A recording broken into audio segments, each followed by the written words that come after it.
What's going on, investors? Would you pay $250,000 to fly into space? Well, let's assume for a second you or I had $250,000 sitting around. Well, now you could. Spaceflight company Virgin Galactic just got approval from the Federal Aviation Administration to fly passengers into space.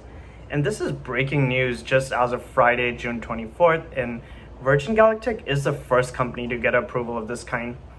So even with the money, there's a 600-person waiting list. So we might not get to go to space right away, but this might be a flashing opportunity for investors like you and I.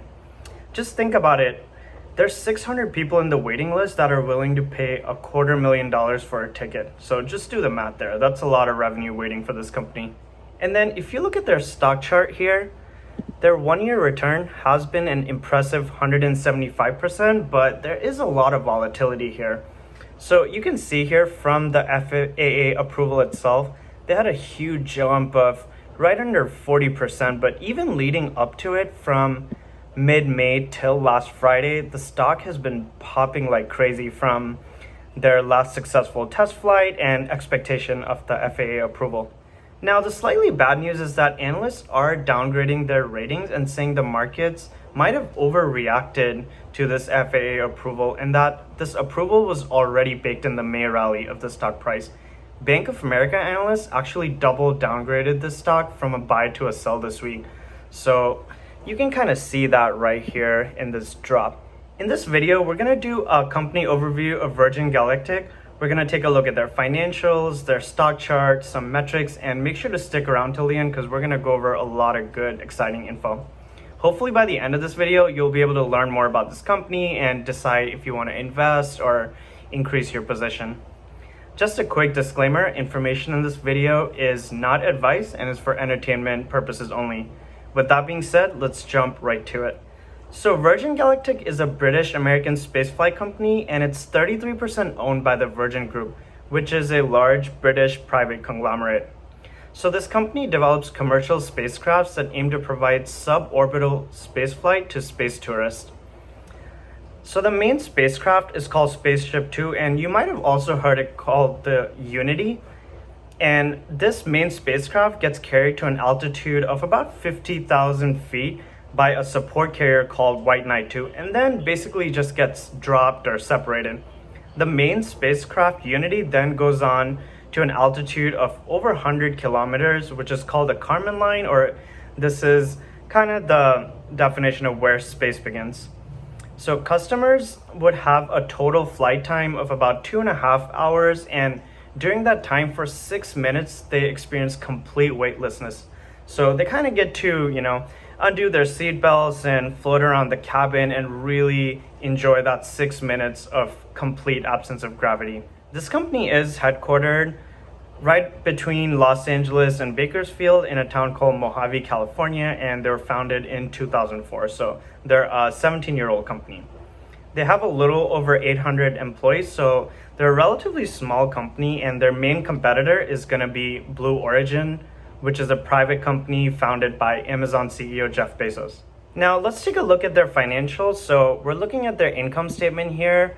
Obviously this company basically has no revenue yet, but they are burning a lot of cash every year. So if you're planning to invest in this company or invest more, you just have to keep in mind that this company is not only making revenue right now, but they're burning a lot of cash every year. Now, on the bright side, a 2020 survey suggested 40% of individuals with a net worth of over $5 million would be willing to pay $250,000 for a ticket to go to space. And this is a market of roughly 2.5 million people.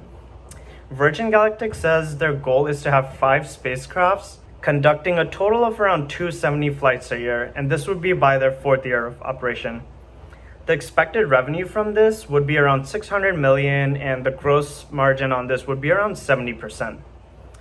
So Virgin Galactic is planning for more than just space tourism, but also commercial and governmental uses, and this would include point-to-point supersonic travel, and they're collaborating on this with engine maker Rolls-Royce.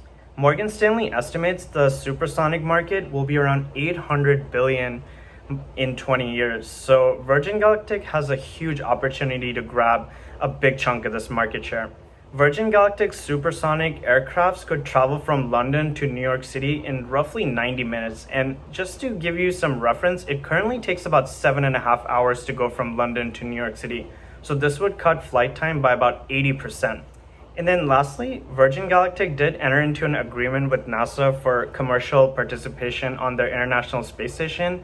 And this would include allowing companies to conduct scientific research on the International Space Station.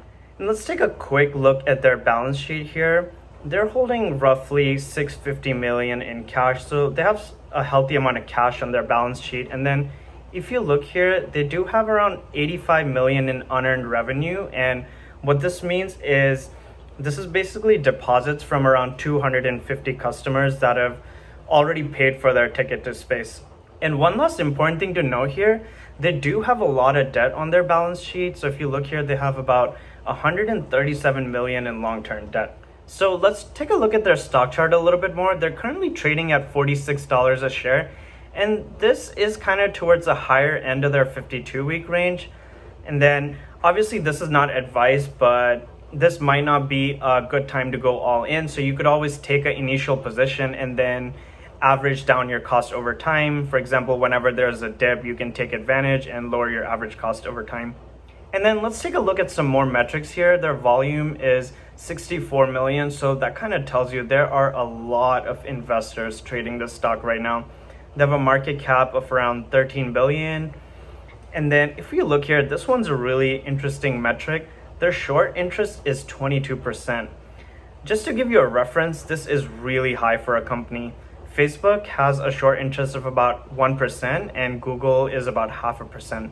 So if you have no idea what this means, this basically means it's the percentage of total shares that short sellers are selling at its current price right now and hoping to buy back at a lower price and pocketing the difference. So there is a lot of people out there that are pessimistic about this stock and essentially betting against this company.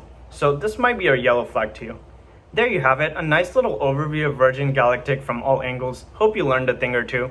So space tourism and Virgin Galactic in specific can be an exciting investment opportunity, but only invest if you have a high appetite for risk. There's a lot of upside potential in the next couple of decades, but there's so many unknowns. For example, this company has a huge market cap of 10 to 15 billion with essentially no revenue yet, an unproven business model, and rising competition from companies like Blue Origin. If you enjoyed this video, please take a moment to like and subscribe. It really helps the channel, and drop a comment below if you want to talk more about Virgin Galactic. Don't forget guys, if you plant your seeds early, you can really build your wealth over time. See you next time.